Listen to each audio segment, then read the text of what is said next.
Hare Krishna. So Krishna is describing the demonic qualities, the demonic activities of demonic people. And now we're going to see how Krishna reciprocates with these demonic personalities. So Krishna is explaining this in Śloka number 19. So let's see that now. Tan aham dvishatah kruran samsareshu naradhaman kshipamya ajrasam ashubhan asurishveva yonishu. So here Krishna is saying, Tan dvishatah kruran, those envious and mischievous. So what is Krishna doing with them? Samsareshu naradhaman. That they are not just envious and mischievous, they are lowest of the entire mankind. To such people, how Krishna reciprocates? Here he is saying, Aham kshipami, I perpetually cast them. In what? Ajrasam ashubhan asureshu eva yonishu.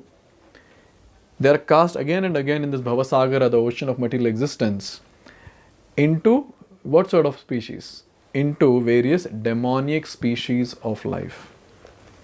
So all the ones who have demonic tendencies, demonic qualities, demonic thought process, to such people Krishna is saying that he will cast them in the ocean of this material existence, and specially he will give the demonic species. Now again we have to understand here that Krishna is very merciful. Very mercifully he is casting these demons in the demonic species. Let's try to understand this. A very, very important point. In this verse it is clearly indicated that the placing of a particular individual soul in a particular body is the prerogative of the supreme will. Now here, why is Krishna doing this? What is the need? We say Krishna is all merciful. If he is all merciful, then why is he casting the demonic people into the demonic species lifetime after lifetime? Why is it so? So Krishna has Paramatma in the heart. He sanctions our desires. So if you remember, we had discussed the triangle. We as Jivatmas, we desire, Paramatma will sanction, and Prakriti will manifest.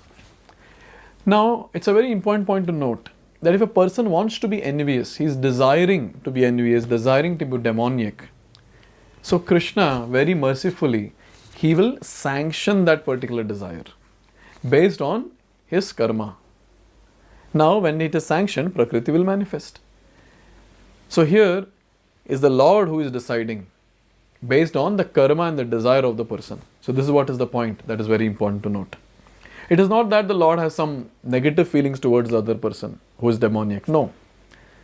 Lord treats everyone equally. How?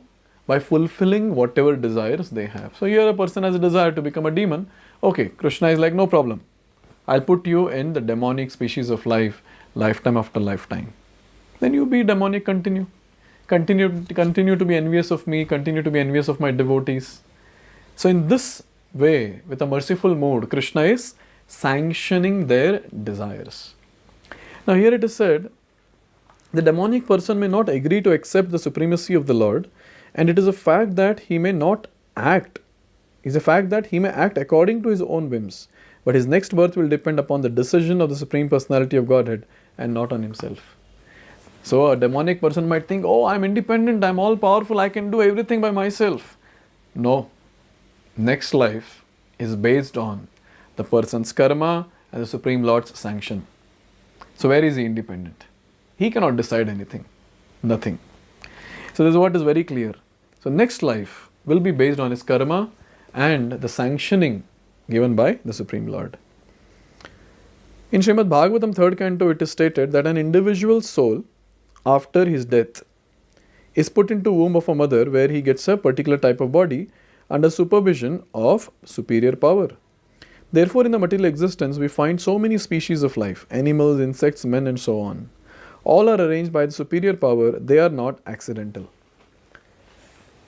In Bhagavad Gita, we have this philosophy of karma that is given.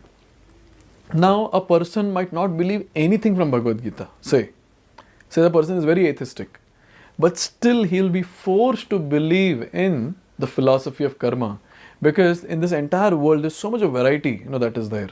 So much of variety, so many insects and reptiles and birds and beasts and the trees and human beings. Even in human beings, there are different types of human beings. Their births are different, their skills are different, their talents are different, their looks is different. So how is it that so much of variety is just manifesting like that? Is it accidental? Only an insane man without any brain substance will say it's accidental. Any sane person will know there should be some background to this. And what is that background? That background is the karma of the person. And who is sanctioning that? The Supreme Personality of Godhead, Krishna, is sanctioning. Because without Krishna's sanction, nothing in this world can move. So Krishna is saying in Bhagavad Gita, Maya dhakshena prakriti suyate sacharacharam hetunanena kaunteya jagad viparivartate. So it's very clear. Maya dhakshena, under my supervision, prakriti is working. So this is the point that is made here. That there are so many different species, and all of them are manifesting under the supervision of the Lord. And such bodies are given based on the karma of the person. The past life, whatever karma he has done, next life, accordingly, the Supreme Lord will award the body through the agency of the material nature. As for the demonic, it is clearly said here that they are perpetually put into the wombs of demons, and thus they continue to be envious, the lowest of mankind. Such demonic species of men are always held to be full of lust, always violent and hateful, and always unclean. The many kinds of hunters in the jungle are considered to belong to the demonic species of life. Now see, this point we have to understand here, that the person is desiring to hate the Lord. The person is desiring to have a lot of lust. So when he has a lot of desires like this, Krishna is sanctioning that by putting them in that particular species, in that particular demonic species. And when he's put in that particular demonic species, okay, then he'll keep doing it. An example here is given of a hunter. So we see a hunter, he will not think twice.